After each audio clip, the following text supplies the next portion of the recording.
Good day, here's the latest news for today. As a direct result of the Misamis Oriental Provincial Task Force for COVID-19's efforts to totally eliminate the virus in the province, 6 municipalities are now COVID-free or have no more active cases.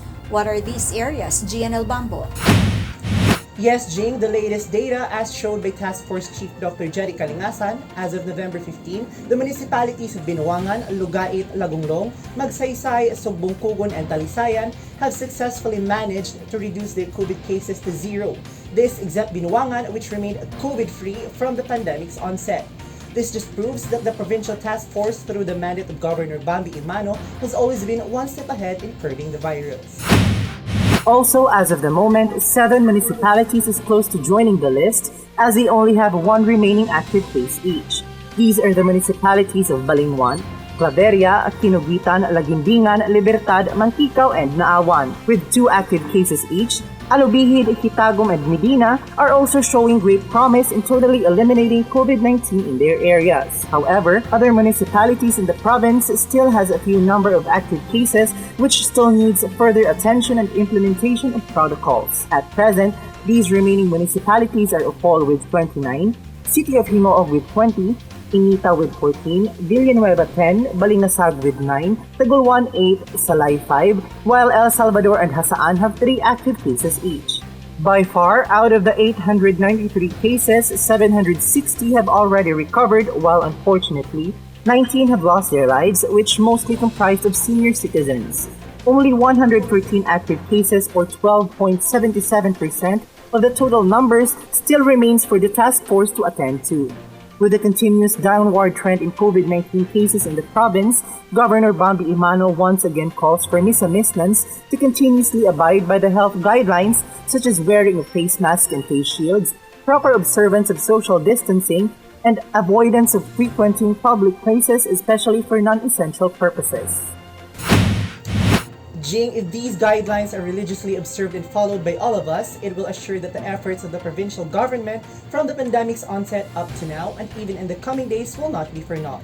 This is GNL Bambo, aimed towards clean and honest governance, reporting for the province of Misamis Oriental. Jing?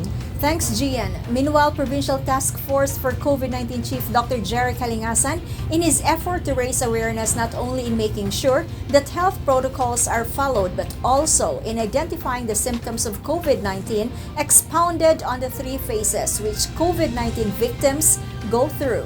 What are these phases? Ethel Ipanag will tell us more.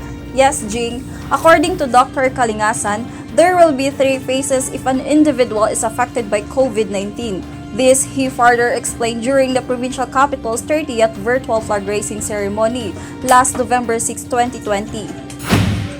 The first phase is the viral entry, where the infected person will experience symptoms 2 days before contracting fever, such as cough, sore throat, diarrhea, loss of taste and smell.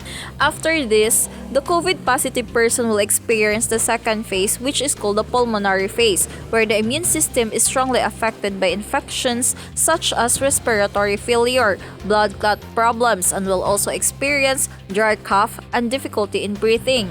The third phase of the disease is called hyperinflammation, where it causes a lot of damage to the organs, such as the heart and lungs caused by the virus. Dr. Kalingasan added that in the first 4 days is the onset of fever. The 5th to 6th day will cause difficulty in breathing. In the 7th day, the patient should be immediately taken to the hospital if the difficulty in breathing persists, as it will immediately result in acute respiratory distress syndrome, in which the lungs can no longer provide proper vital organs with enough oxygen. From the 8th to the 11th day, a patient is placed in the intensive care unit, and usually takes up to 80 days to recover, but is expected to unable fully recover. Jing, the task force chief and Governor Bambi Imano has been consistent in giving warnings to the public about repercussions of being infected by the deadly virus. For us to remain safe, always following health protocols and to be vigilant at all times is imperative, as the virus can spread through droplets, coughing, sneezing, and even in simple conversation. This is Ethel Ipanag, aimed towards clean and honest governance, reporting for the province of Misamis Oriental. Jing. Thanks, Ethel. And that is the latest news for today. For more updates, please visit the Misamis Oriental Provincial Information Facebook page, Once again, this is Jean Kirasit. Good day.